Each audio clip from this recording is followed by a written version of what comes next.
بسم اللہ الرحمن الرحیم۔ خالد بن ولید رضی اللہ تعالیٰ عنہ ایک ایسے صحابہ رسول کی داستان ہے جس نے اسلام قبول کیا تو آپ جناب حضور اکرم صلی اللہ علیہ وآلہ وسلم نے سیف اللہ یعنی اللہ کی تلوار کے خطاب سے نوازا۔ آپ چند ہزار مجاہدین اسلام کے ساتھ نکلے اور لاکھوں کی دشمن فوج کا مقابلہ کر کے اسلام کا پرچم کریا کریا نگر نگر سر بلند کیا۔ آپ کے نام سے دشمن اسلام دشمن قوتیں گھبرا جایا کرتی تھی۔ آپ جس ملک پر بھی حملہ کرتے وہاں فوجیں دوڑ جایا کرتی تھی۔ آپ کو ہمیشہ اللہ تعالیٰ نے عزت بخشی، آپ فتح یاب ہوئے۔ آپ کا نام ہمیشہ سنہری حروفوں میں لکھا گیا۔ تو آئے چلتے ہیں خالد بن ولید کی کہانی کی طرف۔ یہ ناول، یہ داستان ایک ایمان فروز ہے۔ تو آئے چلیں۔ خالد بن ولید رضی اللہ تعالیٰ عنہ،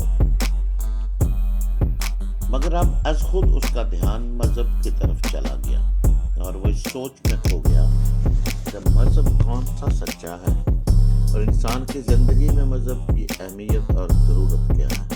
کرما ایک روز خالد نے اپنے ساتھی لاسار کرما سے، جو اس کا بھتیجا بھی تھا، اور کہا میں نے فیصلہ کر لیا ہے، میں سمجھ گیا ہوں۔ کیا سمجھ گئے ہو خالد؟ کرما نے کہا۔ محمد جادوگر نہیں، خالد نے کہا، اور محمد شاعر بھی نہیں۔ میں نے محمد کو اپنا دشمن سمجھنا چھوڑ دیا ہے اور میں نے محمد کو خدا کا رسول تسلیم کر لیا ہے۔ حیبر اور رضا کی قسم، تم مذاق کر رہے ہو۔ کرما نے کہا، کوئی نہیں مانے گا کہ ولید کا بیٹا اپنا مذہب چھوڑ رہا ہے۔ ولید کا بیٹا اپنا مذہب چھوڑ چکا ہے۔ خالد نے کہا، کیا تم بھول گئے ہو کہ محمد ہمارے کتنے آدمیوں کو قتل کرا چکا ہے؟ کرما نے کہا، تم ان کے مذہب کو قبول کر رہے ہو جن کے خون کے ہم پیاسے ہیں؟ میں نے فیصلہ کر لی ہے کرما، خالد نے دو ٹوک لہجے میں کہا۔ میں نے سوچ سمجھ کر فیصلہ کیا ہے۔ اسی شام ابو سفیان نے خالد کو اپنے ہاں بلایا۔ کرما بھی وہاں موجود تھا۔ کیا تم بھی محمد کی باتوں میں آ گئے ہو؟ ابو سفیان نے کہا۔ تم نے ٹھیک سنا ہے ابو سفیان، خالد نے کہا۔ محمد کی باتیں ہی کچھ ایسی ہیں۔ مشہور مورخ واقدی نے لکھا ہے کہ ابو سفیان قبیلے کا سردار تھا۔ اس نے خالد کا فیصلہ بدلنے کے لیے اسے قتل کی دھمکی دی۔ خالد اس دھمکی پر مسکرا دیا، مگر کرما برداشت نہ کر سکا، حالانکہ وہ خود خالد کے فیصلے کے خلاف تھا۔ ابو سفیان، کرما نے اسے کہا، میں تمہیں اپنے قبیلے کا سردار مانتا ہوں، لیکن خالد کو جو تم نے دھمکی دی ہے وہ میں برداشت نہیں کر سکتا۔ تم خالد کو اپنے مذہب بدلنے سے نہیں روک سکے ہو۔ اگر تم خالد کے خلاف کوئی کارروائی کرو گے تو ہو سکتا ہے میں بھی خالد کے ساتھ مدینے چلا جاؤں۔ اگلے ہی روز مکہ میں ہر کسی کی زبان پر یہ الفاظ تھے، خالد بن ولید محمد کے پاس چلا گیا ہے۔ خالد یادوں کے ریلے میں بہتا مدینہ کو چلا جا رہا تھا۔ اسے اپنا ماضی اس طرح یاد آیا جیسے وہ گھوڑے پر سوار مدینہ کو نہیں بلکہ پیادہ اپنے ماضی میں چلا جا رہا ہو۔ اسے مدینہ کے اونچے مکانوں کی منڈیریں نظر آنے لگی۔ خالد، اسے کسی نے پکارا، لیکن اسے گزرے ہوئے وقت کی آواز سمجھ کر اس نے نظر انداز کر دیا۔ اسے گھوڑوں کے ٹاپ سنائی دیے۔ تب اس نے دیکھا اسے دو گھوڑے اپنی طرف آتے دکھائی دیے۔ وہ رک گیا۔ گھوڑے اس کے قریب آ کر رک گئے۔ ایک سوار اس کے قبیلے کا مشہور جنگجو عمرو بن العاص تھا، دوسرا عثمان بن طلحہ۔ ان دونوں نے ابھی اسلام قبول نہیں کیا تھا۔ کیا تم دونوں مجھے واپس مکہ لے جانے کے لیے آئے ہو؟ خالد نے ان سے پوچھا۔ تم جا کہاں رہے ہو؟ عمرو بن العاص نے پوچھا۔ اور تم دونوں کہاں جا رہے ہو؟ خالد نے پوچھا۔ خدا کی قسم، ہم تمہیں بتائیں گے تو تم خوش نہیں ہوگے، عثمان بن